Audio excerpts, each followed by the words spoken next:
चंदनपुर गांव में रामदयाल नाम का एक गरीब परिवार में एक गरीब इंसान और सीधा साधा किसान रहता था। रामदयाल बहुत ही सीधा था, वह खेती करके ही अपना गुजारा चलाता था। एक दिन रामदयाल की पत्नी जिसका नाम बबली था, एक नंबर की कामचोर थी। वो दिन भर किसी न किसी काम को हाथ नहीं लगाती थी, बिल्कुल, बल्कि दिन भर सिर्फ ठूस ठूस कर खाना खाया करती थी। रामदयाल बेचारा इसकी इस आदत से काफ़ी परेशान रहता था। एक दिन रामदयाल खेती से थका हारा अपने घर आता है। रामदयाल ने कहा अपनी पत्नी को, जोरों से आवाज़ दी, अरे ओ भाग्यवान, बहुत तेज की भूख लगी है, कुछ खाने को बनाया हो तो जल्दी से ले आओ, पेट में चूहे कूद रहे हैं। रामदयाल की पत्नी जो कि बबली, अरे जी, वो आज तो मेरे सिर में बहुत ज़ोरों से दर्द था, इसलिए कुछ खाना नहीं बनाया है। तभी उसकी सास आती है। सास ने, अरे वो बबली, तेरे जो तो रोज़ ही सिर में दर्द रहता है, दिन भर कोई काम नहीं करती भला तू, बस जब देखो अपनी पेट पूजा करती रहती है। भगवान जाने तुझे कब सतबुद्धि आएगी, कामचोर कहीं की। बबली, अरे माँ जी, ऐसा ना बोलिए ना, मैं कामचोर तो बिल्कुल नहीं हूँ, थोड़ा खाने की शौकीन हूँ, पर ज़िंदगी में इसके सिवा रखा ही क्या है भला। सास ने, हे भगवान, कैसी बहू दी है मुझे। अच्छा ये बता, सुबह जब भगवान जी को चढ़ाने को लड्डू बनाने को दिए थे मैंने, वो तूने बनाए या नहीं। बबली ने कहा, जी माँ जी, लड्डू तो मैंने बना लिए, लेकिन वो सासू माँ ने पूछा, ये क्या है, क्या करे, ज़रा सीधे से तू बात कर और मुझे जल्दी से बता लड्डू कहाँ हैं। बबली, माँ जी, लड्डू तो बड़े स्वादिष्ट थे इसलिए, लेकिन इतने स्वाद लड्डू देखकर मुझसे तो रहा ही नहीं गया, मैंने सारे लड्डू खा लिए। बबली फिर ज़ोर ज़ोर से हंसने लगी। सास ने कहा, हे भगवान, ये तूने क्या किया, सारे के सारे लड्डू खा गई तू। भगवान, क्या करूं मैं इस भुक्खड़ बहू का। रामदयाल ने कहा, अरे चुप करो तुम दोनों, मेरे दिमाग का दही बना दिया। अगली सुबह बबली आराम से अपने कमरे में खर्राटे मार कर सो रही थी, तभी उसकी सास कमरे में आती है। सास ने ज़ोरों से चिल्लाया, ना जाने कब तक सोती रहेगी तू, बहू, ओ बहू, उठ जा, मैं कहती हूँ उठ जा।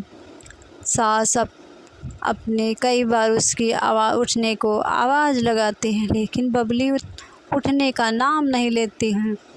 तभी सास को गुस्सा आता है और कहने लगती, ये ऐसे नहीं उठेगी, अभी कुछ करती हूँ मैं। तभी वो एक लोटे में पानी लेकर आती है और बबली के ऊपर डाल देती है। पानी डालते ही बबली एकदम उठ जाती है। ओ ओ माँ जी, ये आपने क्या किया आपने, माँ जी, इतना अच्छा सपना देख रहे थे, हाय कितना अच्छा सपना, कितनी सारी रबड़ी, वाओ। सास ने कहा, बस बबली, तुझे तो सपने में भी खाने की अलावा कुछ नहीं सोचता, कभी कोई काम भी कर लिया कर, कमीनी कामचोर, जाकर बाज़ार से टमाटर लेकर आ, तुझे कोई होश नहीं। अरे रामदयाल अभी खेत से थका हारा आता होगा, मैं उसके लिए उसकी मनपसंद टमाटर की सब्ज़ी बना देती हूँ। बबली ने, क्या कहा माँ जी, टमाटर की सब्ज़ी? अरे वाह माँ जी, टमाटर की सब्ज़ी तो मुझे बहुत पसंद है, माँ जी मुझे टमाटर की सब्ज़ी दीजिएगा, मैं अभी जाती हूँ बाज़ार। सास जी, ठीक है, जा ज़रा जल्दी, ये ले पैसे। उसने पैसे देकर इसके बाद बबली सास से कुछ पैसे देती है और बबली पैसे लेकर वहाँ से बाज़ार चली जाती है। बाज़ार जाकर पहुँचती है कि रास्ते में उसे एक जलेबी वाला दिखता है जो कि गर्मा गर्म जलेबी बना रहा था। बबली, अरे वाह, कितनी अच्छी जलेबी की खुशबू आ रही है। हाय हाय, मुझे तो ये तो बिल्कुल भी नहीं रुका जा रहा है। वाह, मुंह में पानी भी आ रहा है, कितनी अच्छी जलेबी है। अरे ओ जलेबी वाले भैया, ज़रा एक प्लेट जलेबी तो देना मुझे, खुशबू बड़ी अच्छी आ रही है। जलेबी वाला, अरे हाँ हाँ क्यों नहीं, अभी देता हूँ। ये चंदू की बनाई जलेबियाँ हैं, जो एक बार खाएगा वो बार बार आएगा। हाँ हाँ। इसके बाद वो बबली को जलेबी देता है। बबली जल्दी जल्दी जलेबी खाने लगती है।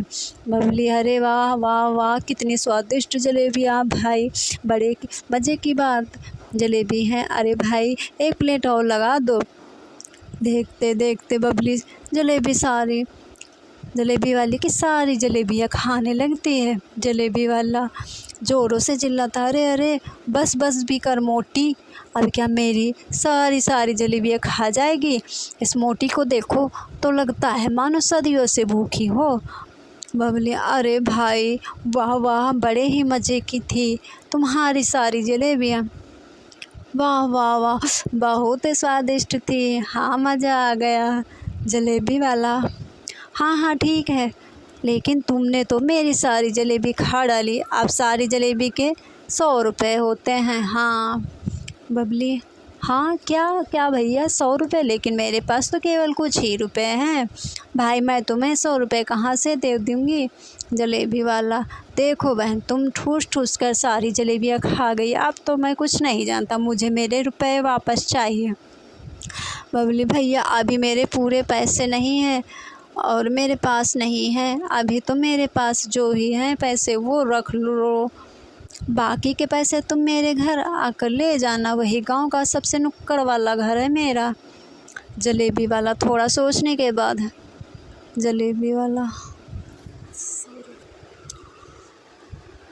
वाला, अच्छा तुम ठीक है, तुम